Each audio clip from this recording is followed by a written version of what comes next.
Whenever I look up there and see two strange dots, specifically these two strange dots, seemingly forged in the black of night by the high beams of a Kia Stinger, I kind of go, huh?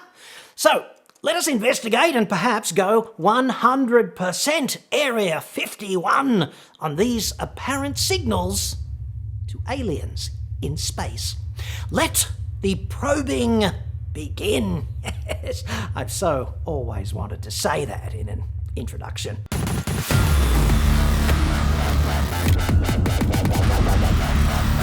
I'm John Cadogan from AutoExpert.com.au, and I get new cars cheap for buyers here in Australia. You can inquire at the website about that. Do you remember way back in the olden days when a man was free to take his fine chariot out at any time of the night and perhaps cruise for companionship or just enjoy isolated mobility without a state government permit? Those were the days. I think you'd agree. And now this, look what we've become. Hashtag 2020. Dudes like loyal viewer of this fine channel, Peter Kirby, sitting in their Stingers locked down in their friggin' garages, photographing their high beams for kicks. I ask you, what was the whole point in swinging down out of the trees and standing upright, inventing the friggin' wheel and porn, if it's come to this? I have a question regarding the high beam headlights on my Stinger GT, and I am curious to know if anyone else has brought this to your attention. Living in the country in the leper state of Victoria, I use high beam extensively when driving at night. Though the headlights are excellent, I have noticed on high beam there are two extra beams of light shining up at about a 30-degree angle that light up the trees above the road. See attached photos. I took the car to the dealer and pointed out this issue. The mechanic checked the adjustment of the headlights, but was unable to do anything regarding the extra beams. However, he did perform a comparison with a demo Stinger GT. It had the same issue.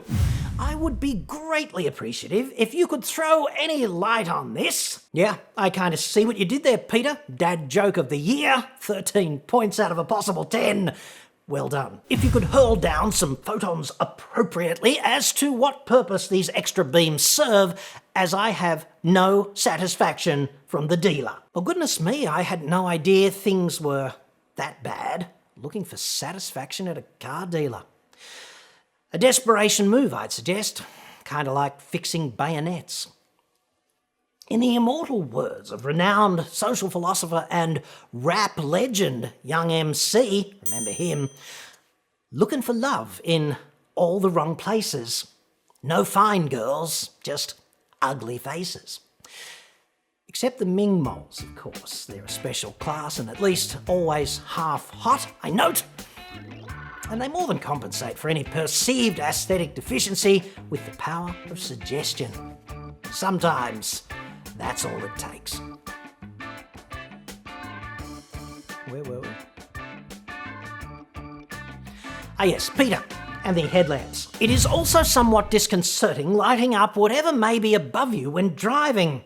Thanking you in advance. Best regards, Peter Kirby. Whatever may be above you when driving. That's very Twilight Zone right there. But I kind of agree, right? Nobody wants to stand out to those aliens hovering above, equivocating over whom to probe next. So, I drew a complete blank on this issue, like NFI, mates. It's been some time since I drove a Stinger and I cannot bring the night driving experience to mind. I wish I had an eidetic memory, but hey. The twin-turbo V6, though, absolutely awesome. It's a proper grand touring car, that thing. So, anyway, because I couldn't bring it all to mind, I reached out to my confidential informant deep in the bowels of Kia Shitsville. She knows a dude who kind of knows a dude who knows a dude who said the light design on this vehicle has an additional light for high beam assist. He's talking about these babies. The "Dear aliens, please probe me next" beams.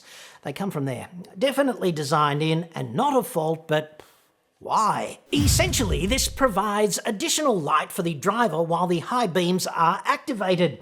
This is especially useful on dark roads as it provides greater visibility. Also assists to light up the road signs in the distance. The projection of the high beam assist light is higher to provide additional light up high only with high beam on. Please refer photos below of vehicle we tested here at Kmau HQ. Okay, so these would be those photos, and Kmau HQ is of course Kia Motors Shitsville head office, which has always kind of reminded me of the Palace of Versailles. Like, if the Palace of Versailles were a shitty glass box jammed into an intersection between two busy arterial roads in front of a busted-ass eucalypt tinderbox in suburban Sydney. Apart from that, very, very similar places. So thank God, Allah, Poseidon, Krishna, Osiris, whomever. Nothing to worry about there, Peter. The mighty Stinger is approved for IFR and you are go for EVA once this tiresome zombie virus FSO once and for all. Bring it on, I say. Little Batman stickers for those extra beams might be kind of nice. I'll get my people to talk to Kia's people offline about that. Could be a winner, who knows.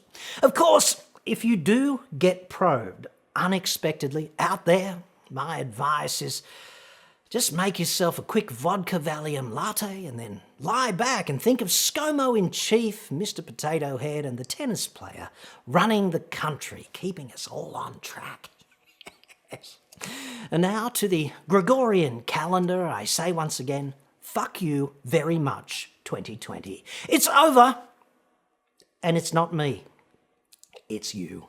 I was prepared to cut you a break after those friggin' fires, but look what you've become. You are out of control. It's undignified.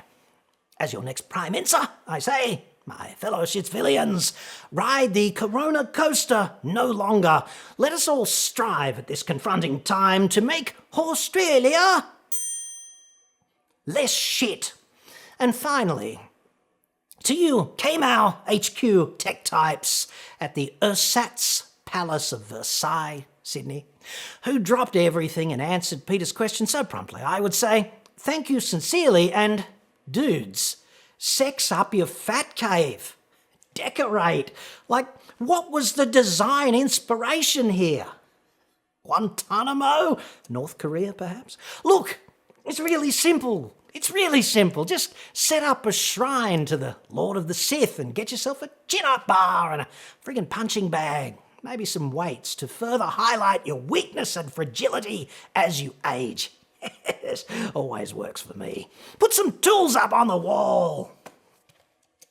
Pump out some fat beats when the camera's not rolling. Make it a proper friggin' fat cave because ambience is everything.